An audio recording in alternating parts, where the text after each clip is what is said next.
আমাদের খুব ইন্টারেস্টিং কিছু বিষয় আছে যেগুলো নিয়ে আমরা কথা বলতে স্বাচ্ছন্দ্য বোধ করি না। যদি আসিয়ার বিষয়টা থেকে আমি দেখি যে আমাদের গবেষণায় দেখা গেছে একটা উল্লেখযোগ্য সংখ্যক নারী খুব অল্প বয়সে ধর্ষণের শিকার হয়েছেন বোনের স্বামী দ্বারা। এবং এই বোনের স্বামীরা কিভাবে তাদের সঙ্গে যৌন নিপীড়ন করেছেন, কারণ বোনের বাচ্চা হয়েছে। সেই বাচ্চাকে বা বোনের সঙ্গে সেবা করার জন্য তারা গিয়েছেন, তাকে পাঠানো হয়েছে বোনকে একটু দেখভাল, বাচ্চাকে দেখভাল করার জন্য। ধর্ষক বাচ্চাকে টার্গেট করে কারণ তারা জানে যে বাচ্চাদেরকে টার্গেট করা নিরাপদ তাদের জন্য। কারণ বাচ্চারা বুঝিয়ে বলতে পারবে না, বাচ্চারা বলতে পারবে না তারা ধর্ষণের শিকার হয়েছে। বাচ্চারা বললে বাবা-মারা বিশ্বাস করে না, যে তারা উদ্ভট কথা বলে, বা বাচ্চা তো বুঝার কথা না এই বয়সে যে তাকে ধর্ষণ করেছে বা কি করেছে। মনোরোগবিদ ও সমাজ বিজ্ঞানীদের মতে সমাজে মাদকাসক্তি, ইন্টারনেটের বিকৃত কন্টেন্টের সহজলভ্যতা এবং পরিবারে নৈতিক শিক্ষার যে ঘাটতি, সেগুলোর কারণে মানুষের মধ্যে এক ধরনের পাশবিক প্রবৃত্তি তৈরি হচ্ছে, এমন ধারণা করছেন অনেক বিশ্লেষকরা। বাংলাদেশ চাইল্ড হেল্পলাইনের তথ্য অনুযায়ী প্রতি বছর এই শিশু নির্যাতনের গ্রাফ ঊর্ধ্বমুখী। জুবাইদা নাসরিন, শুধু আইন শৃঙ্খলা রক্ষাকারী বাহিনীর ওপর দায় চাপিয়ে দিয়ে আমরা কি এই পার পেয়ে যাওয়ার কোনো সুযোগ কি রয়েছে কিনা? এই যে সামাজিকভাবে আমাদের নৈতিকতার বেশ কিছু অবক্ষয় হয়েছে, মানসিক মূল্যবোধের যে অবক্ষয় হয়েছে, যার কারণে 4 বছরের শিশু বা মাদ্রাসার ছাত্র কেউই আসলে নিরাপদ নয়।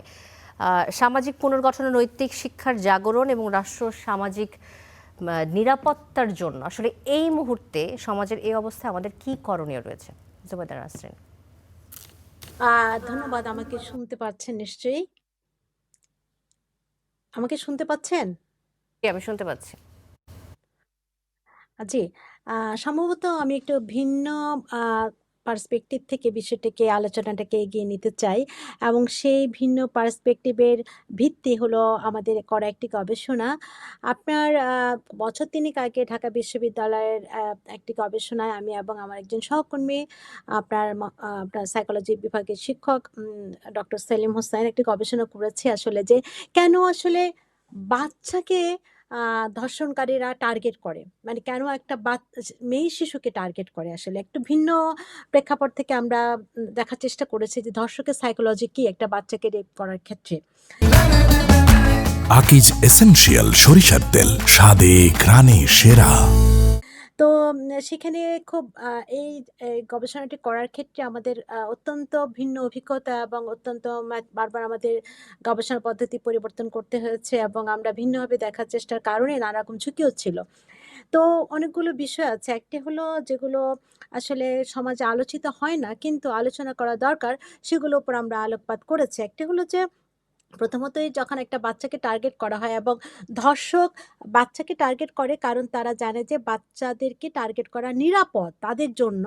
কারণ বাচ্চারা বুঝিয়ে বলতে পারবে না, বাচ্চারা বলতে পারবে না তারা ধর্ষণের শিকার হয়েছে। বাচ্চারা বললে বাবা-মারা বিশ্বাস করে না, যে তারা উদ্ভট কথা বলে, বা বাচ্চা তো বুঝার কথা না এই বয়সে যে তাকে ধর্ষণ করেছে বা কি করেছে।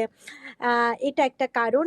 দ্বিতীয়ত খুব যে বিষয়টি অত্যন্ত উদ্বেগের, সেটি হলো আমাদের গবেষণাতে আমরা দেখতে পেয়েছি যে এই শিশু ধর্ষণের ক্ষেত্রে ৪৪% ধর্ষক তাদের পরিচিত, তাদের বাসায় আসা যাওয়া করেছে, তাদের আত্মীয়স্বজন, মানে আপনার দূরসম্পর্ক আত্মীয়স্বজন, তাদের স্কুল মানে হাউস টিউটর, মানে আপনার আরবি পড়াতে আসছে এমন হুজুর, এবং মানে পরিচিত ব্যক্তি। হ্যাঁ, এক কথায় বলতে গেলে আরও বেশি গুরুত্বপূর্ণ, 33% ধর্ষক হলো বায়োলজিক্যাল রিলেটিভ।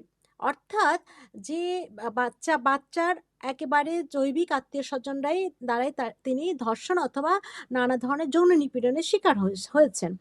মাত্র 25% আপনার ধর্ষক ছিলেন যারা হলো অপরিচিত, যে হয়তো পেয়েছে বাচ্চাকে রাস্তায় বা একা বাড়িতে, এরকম আরকি, যে হঠাৎ বা নজর রেখেছে বাচ্চার উপর অনেকদিন থেকে। এখন দেখুন, এখন কি ভাবে আসলে আমাদের গৃহস্থালী বা ঘরের পরিবেশের মধ্যে আসলে বাচ্চারা অনিরাপদ। একটি হলো যে দেখুন, আমাদের খুব ইন্টারেস্টিং কিছু বিষয় আছে যেগুলো নিয়ে আমরা কথা বলতে স্বাচ্ছন্দ্য বোধ করি না। যদি আসিয়ার বিষয়টা থেকে আমি দেখি যে আমাদের গবেষণায় দেখা গেছে একটা উল্লেখযোগ্য সংখ্যক নারী খুব অল্প বয়সে ধর্ষণের শিকার হয়েছেন বোনের স্বামী দ্বারা। এবং এই বোনের স্বামীরা কিভাবে তাদের সঙ্গে যৌন নিপীড়ন করেছেন, কারণ বোনের বাচ্চা হয়েছে। সেই বাচ্চাকে বা বোনের সঙ্গে সেবা সেবা করার জন্য তারা গিয়েছেন। তাকে পাঠানো হয়েছে বোনকে একটু দেখভাল, বাচ্চাকে দেখভাল করার জন্য।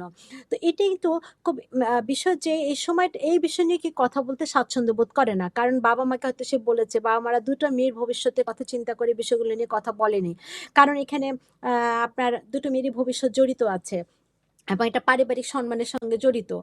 আরো গুরুত্বপূর্ণ যেগুলো কাজিন দ্বারা অনেক আমরা দেখেছি যে যৌন নিপীড়নের একটা বড় অংশ তারা ফার্স্ট কাজিন দ্বারা নিপীড়নের শিকার হয়েছেন এবং সেগুলো বেশিরভাগই ঘটেছে হলো বিয়ে বাড়িতে। অনুষ্ঠান হচ্ছে তখন দেখা যাচ্ছে যে বাচ্চারা আনঅ্যাটেন্ডেন্ট থাকছে এবং সেই সময় বাচ্চাদেরকে আদর করার জন্য কাজিনরা নিয়ে যাচ্ছে, তাদের সঙ্গে শুয়ে মানে ঘুমিয়ে পড়ছে এবং এই যে একটা বিষয় যে পরিবারে এবং আত্মীয়দের মধ্যে যখন এই বিষয়গুলো